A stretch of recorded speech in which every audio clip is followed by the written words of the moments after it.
Hello সবাইকে, আজকে আমি তোমাদের সাথে শেয়ার করতে যাচ্ছি আমার সকাল থেকে রাত পর্যন্ত পুরো একটা দিনের গল্প। চলো সকাল থেকে রাত পর্যন্ত কিভাবে কাটলো থাকো, ভালো লাগবে আশা করি। আর যদি ভালো লেগে থাকে একটা লাইক কমেন্ট শেয়ার করার অবশ্যই অনুরোধ রইল। আর এই যে দেখো সকাল সকাল আমি কিচেনে চলে আসছি, এসে আরাধ্যাকে দিয়ে দিলাম একটা জল ডিম পোস্ট করে আর কিছু খেজুর কিশমিশ আর বাদাম, এটাই দিলাম তাকে সকালের খাবার হিসাবে। সে খেয়ে নিয়েছে আর তারপরে একটু নুডলস করে দিয়েছি। কোচিং আছে যেহেতু আজকে 2টা 2:30টা পর্যন্ত থাকতে হবে।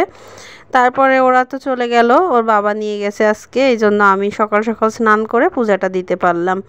আর যশ ওঠেনি, ওই রুমের বিছানা এখনো গোছানো হয়নি। সকালটা বলতে পারো আমার অনেক ব্যস্ততার মধ্যে কাটে। আমার মোটে কারোর সাথে কথা বলারও 1 মিনিট সময় হয় না, কারণ আমি সব কিছু একদম শিডিউল মেনটেন করে আমার চলতে হয়। পূজাটা দিয়েই ঝটপট চলে আসছি কিচেনে, আর পূজা শেষ করতে করতে আমার 8:30 বেজে গেছে। আর আমাকে কিন্তু 9:30টার মধ্যে তাকে আমার দুপুরের খাবার রেডি করে দিতেই হবে। তো 9:30টার সময় সে বেরিয়ে যায়। তো প্রথমে আমি ডালটা সিদ্ধ বসিয়ে দিয়েছিলাম, ডালটা আগে ফোড়ন দিয়ে নিলাম।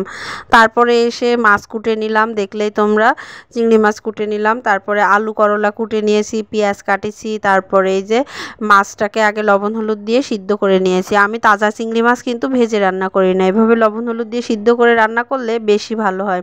তারপরে আবার আদার পেস্টও ফুরাই গেছিল, তো আদাটা একটু ব্লেন্ডারে মানে কাটা ছিল ঘরে, আদাগুলো কুচি কুচি করা ছিল, সেটা মানে দ্রুত একটু ব্লেন্ড করে নিলাম। তারপরে এই যে কাঁকরোল আর মাছের ঝোলের মধ্যে আমি কিন্তু কোনো রসুন দিইনি, শুধু পেঁয়াজ কুচি দিয়েছি আর আদা আর জিরা বাটা দিয়েছি, দিয়ে এই যে কাঁকরোল দিয়ে চিংড়ি মাছের ঝোলটা করে নিলাম। অনেক মজা লাগে। ভেবেছিলাম চিংড়ি মাছের ভুনাই করি, ওর বাবাকে জিজ্ঞাসা করলাম, তো সে আবার ভুনা টুনা খেতে চায় না, অত বেশি স্বাস্থ্য সচেতন মানুষ, তো বললো যে না পাতলা করেই ঝোল করো। তো এই জন্য কাঁকরোল দিয়ে করলাম। আর এদিকে মাছের ডিম দিয়ে কুশি ভাজি করে নিচ্ছি। মাছের ডিম কুশি ভাজির মধ্যে পেঁয়াজ রসুন সব কিছু দিয়েছি। তো কুশিগুলো দেওয়ার পরে দেখতেছি আমার ওই যে ছোট কড়াইটাতে হচ্ছে না, তারপরে এই বড় কড়াইটাতে দিয়ে দিলাম। কড়াইটা আর কি চেঞ্জ করেছি, তোমরা কেউ লক্ষ্য করেছো কি না জানি না।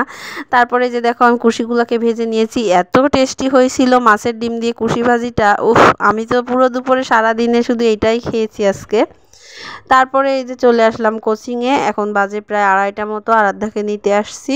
তো আমরা উঠছি এখন 4তলার উপরে। 4তলার পর থেকে দেখতেছি যে নিচের ভিউটা এত সুন্দর লাগতেছে, আর দ্রুত বেগে গাড়িগুলো যাচ্ছে। তো আমি একটু ভিডিও ক্লিপ নিলাম, তাই তোমাদের সাথে শেয়ার করলাম। ঢাকা শহর এত ব্যস্ততম একটা নগরী, এখানে গাড়ি ঘোড়া যানজট সবসময় আসলে লেগেই থাকে। দেখো এখানে গাড়ি আর গাড়ি শুধু।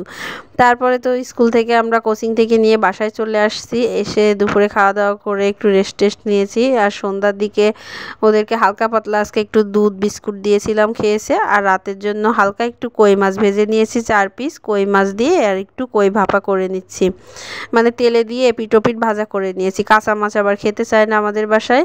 তো এই যে কই ভাপাটা করে নিয়েছি, ঝাল জিরা সরিষা আর একটু পেঁয়াজ রসুন দিয়ে। কেমন লাগলো আমার আজকের পুরো দিনের গল্পটা অবশ্যই জানাতে ভুলবে না।